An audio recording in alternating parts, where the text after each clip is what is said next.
Hi, I'm Danyell, and I'm with Dead Posey, and we're with Austin Underground.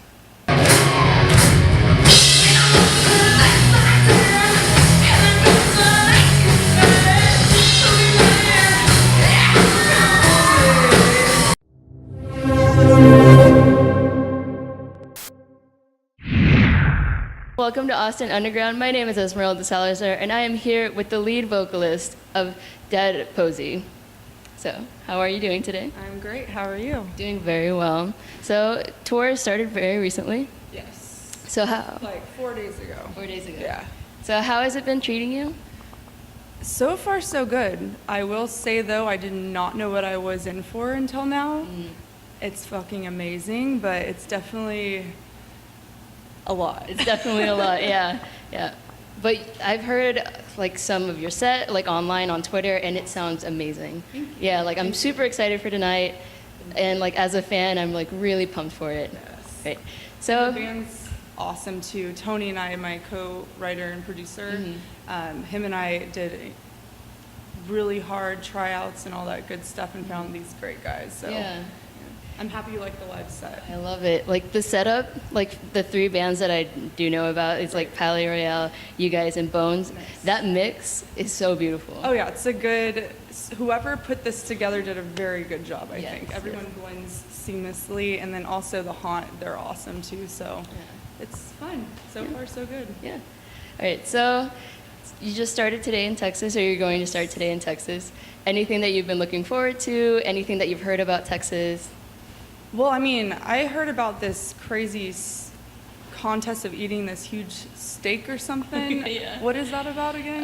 Well, basically, it's just like I've never like done it, you know. Yeah. But basically, like whoever can finish the steak fastest, you don't have to pay. Okay. So, yeah. I mean, the guys were all talking about it, so Yeah. we wanted to try to do that. I don't know if they're actually going to do that or not, but we shall see. So I guess that, and then I always hear people here are awesome, so always good vibes. So Hopefully, the Texas crowd lives up to the hype. yes, we shall see. We'll I think they will. Most honestly, all the crowds so far have been really amazing, and it makes you as a performer have so much more fun because you just feel that vibe back and forth, and it's amazing. So So I'm glad to hear that the crowd's been very generous to you. yes. So kind of wanted to talk about your fan base. So you guys kind of started off, which I thought was very interesting, as more of an online thing rather than jumping straight into, going into touring and things like that. Right. So kind of, can you tell me like what led to that decision? How's that been? Well, my co-writer, producer, Tony, and I, we really wanted to focus on the sound and the vibe of the band because I feel like we want it to be really relatable, and I felt that was really important for any band to really hone in on their sound. And so I felt that helped a lot create some kind of a fan base because people felt like it was tangible for them. And then getting a few placements on some TV shows and stuff helps because then it just broadens your music to a different fan base that wouldn't have seen it before. So I don't know, it's been pretty good. Yeah, you guys have a very impressive like track record from what I've seen. Like Well, I mean, we were shocked. To be honest with you, we didn't realize that getting some placements and doing that would help, but it did. And I feel like in the 21st century, it's not as uncool to have placements where back in the 90s, it was definitely like, like you don't sell want out, exactly. Where these days, I don't really feel like it is that much. We're not trying to do that, but I feel like there's a lot of rock and roll in TV shows and movies and commercials these days, which is good because I feel like rock and roll needs to come back around again because EDM and all that shit has had their time. And it's time for us to come back to the spotlight. So especially with this lineup that like for this tour, I definitely feel that. I definitely feel like the revival of rock and roll. Oh, for sure. And like your guys' set, from what I've like heard online, was insane. Like like it was definitely. What show did you see? Did you see? This past one, you guys said it was Denver. Yeah, Denver. Denver. Yeah, I didn't look at the location, but I definitely saw well, it. Yeah. I'm happy you liked it because that is the one that I had to do a bunch of oxygen boost. Yeah. So I'm happy that it came across good. Came through, Good. And I didn't pass out, so we're good. Good times, yeah. So kind of more into your fans. So I've seen that like online you guys have, stayed after shows or after your set to kind of meet with people. Oh, yeah. So is like a physical interaction with your fan base something that you find like important? 100%. 100%. Everybody wants, again, it needs to be tangible. Yeah. And I feel when you can be one-on-one with people, I feel like it's so important because it kind of connects the person to the music. And yes, that's my final answer. Yeah. Yes. And like especially in the 21st century, like you said, that online base is also starting to be very important. So how do you guys find yourselves, catering to them or kind of including an online fan base? I mean, all the social media, Instagram, Twitter, Facebook, YouTube, all of those help a lot. Yeah. What was the question again? Kind of like an online fan base. How do you do it? How do you like? It's a 24-hour job. Yeah. It's amazing for bands to have that though, because back in the day they just had to rely on their label or whoever, their manager, to push out their stuff. And I feel like a lot of bands now can push out their own stuff. And then if they do have a label, which we do have now, which is amazing, then that's just an extra thing to help as well.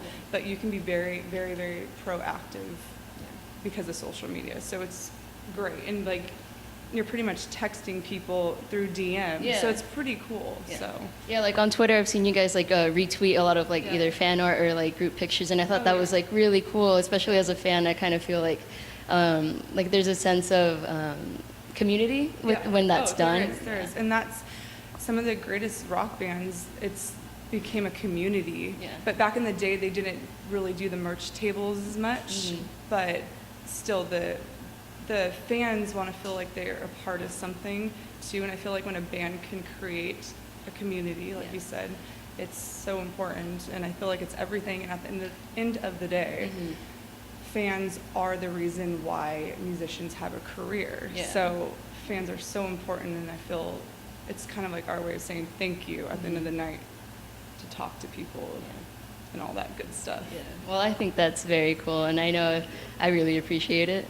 So, kind of more into like a little last question about fans. So since the tour just kind of started, has there been a crazy fan experience or like a fan experience that you've kind of clicked and remembered that's happened in this recent tour?